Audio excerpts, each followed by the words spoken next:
from Milingimbi, where we've got the Djalkiri keeping place.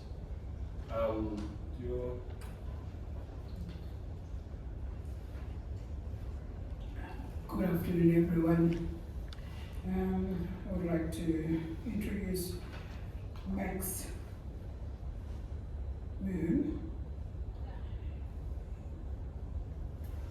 He was a previous Djalkiri coordinator in Milingimbi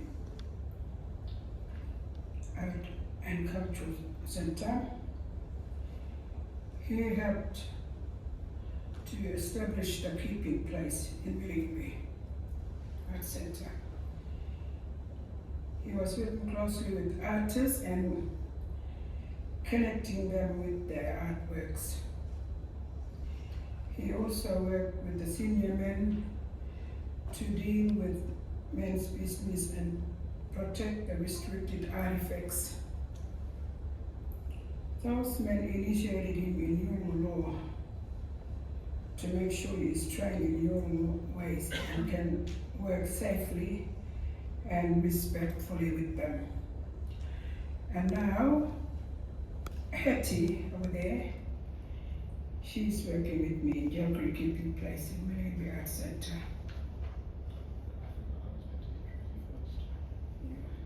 I'm just going to interrupt because I was meant to introduce Gwen first. Gwen is quite the juggernaut. She's a bilingual educator, a published historian, and an email woman who was born and raised in Milingimbi.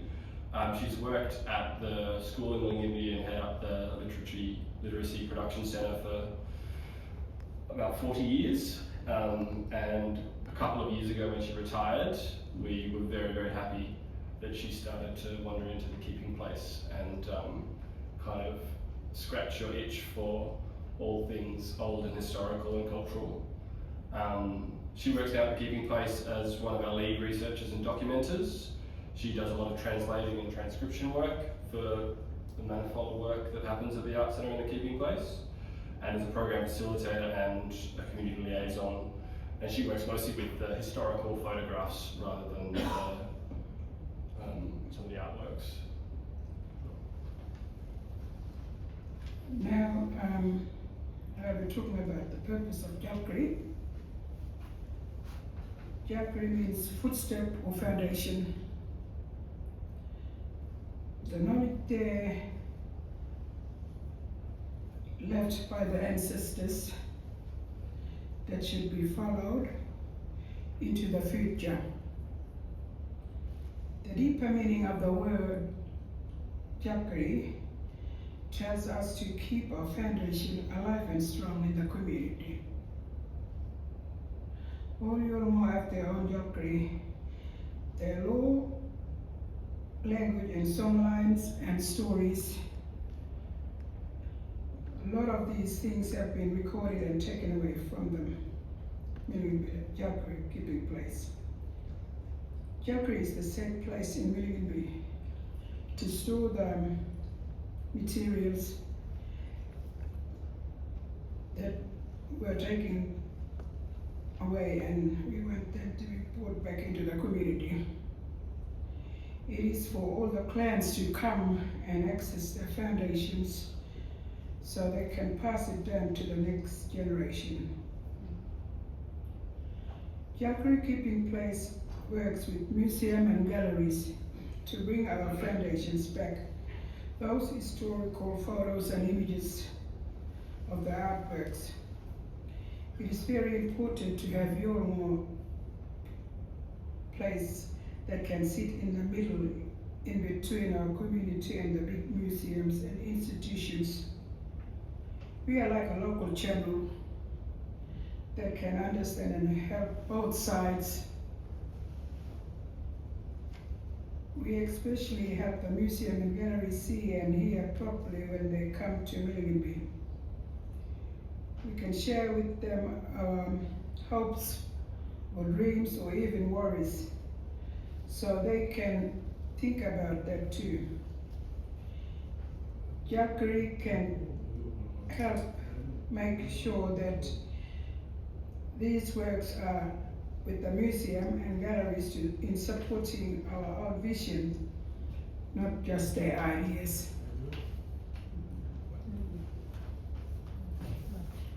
For example, lots of museums are asking for Domala, Mekasen sale, from this old lady called Margaret Raro. We have a lot of photos of old Domala at Milingimbi from mission days. But now she is the last one who can weave this special artwork. Instead of just taking the Domala for an exhibition, Djalkiri can work with museum to make sure the story stays in Milingimbi Community Art Center. And the weaving, the knowledge is passed on to the next generation down. For my part of the story at Djalkiri, I worked on the historical photos to identify peoples and places and putting that information into the metadata. I share these photographs with different families, and they also come to ask about the photographs. I do translating Djägamirr, helping to record and write stories in English and in Yoruba. I'm a program facilitator. For example, sometimes Jacinta, this other lady who works in the art center with me and her team, I will show slides to the school children who comes to art center. We talk to them about our local history and about the old people. We often get ideas from these old photos. We did a workshop with children looking at Donald Thompson's photos from 1940s, and we made Judum clay. Now I want to pass to Max, who will talk about the history of Djalkiri and some of his work there when he was working there with us.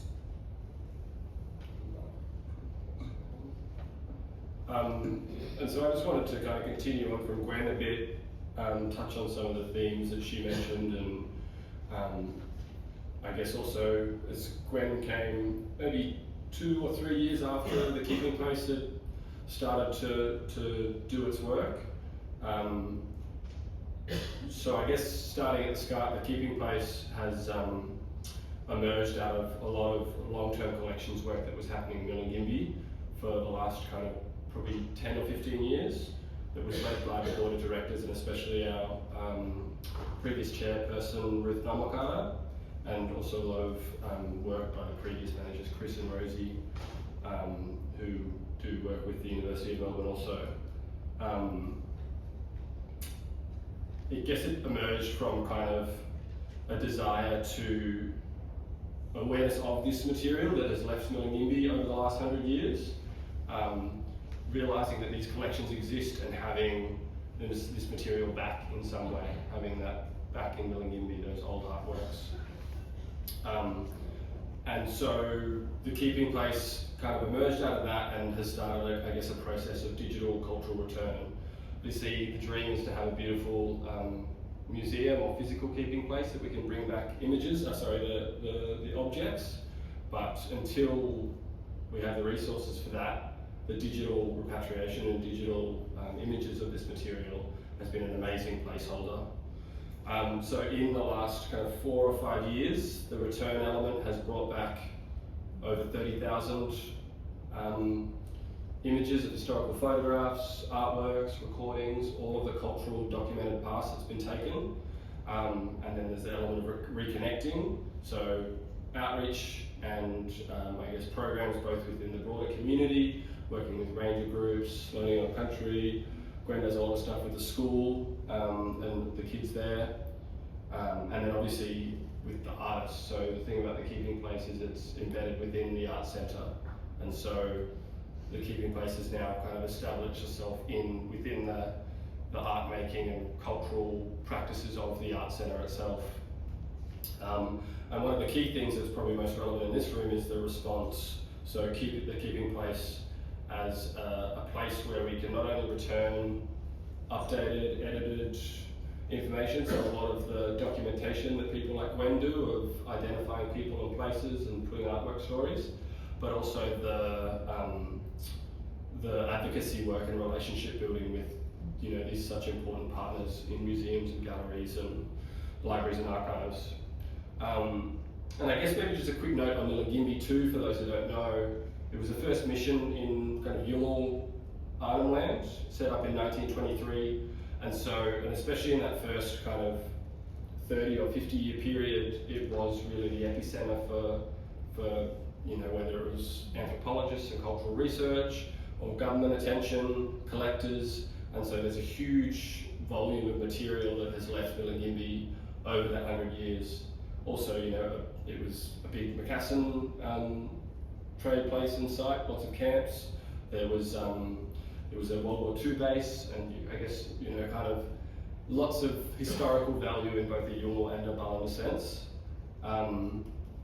But basically, I guess the Djalkiri has been a massive boon for the Art Centre, bringing the foundations that Djalkiri is into the Art Centre.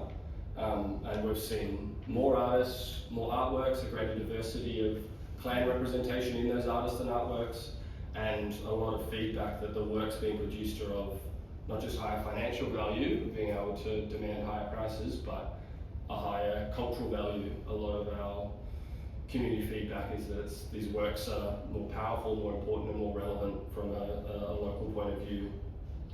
And you mentioned, Gwen, the example of Margaret Rado, who won the Natsia Award a few years ago with her Dorma Macassan sale. That was a work that emerged out of looking at those historical collections and talking about what that means today. And she said, I'm going to weave a Dorma.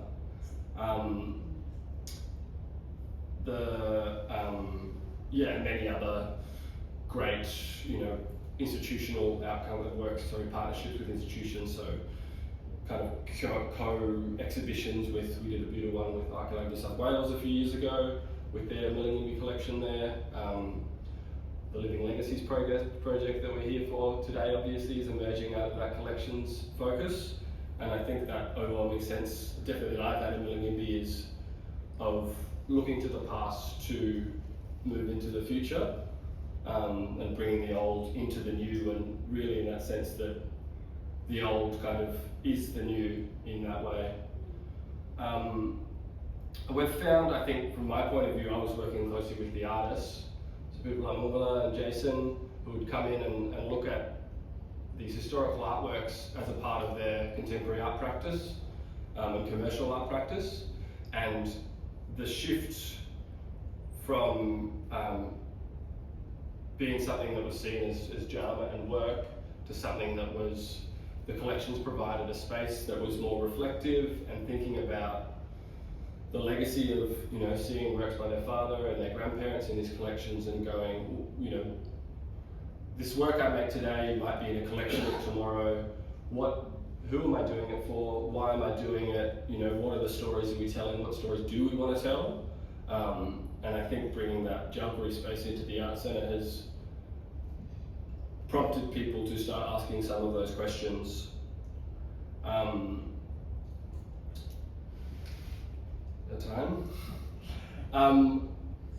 wanted to talk a little bit more about the kind of what that looked like.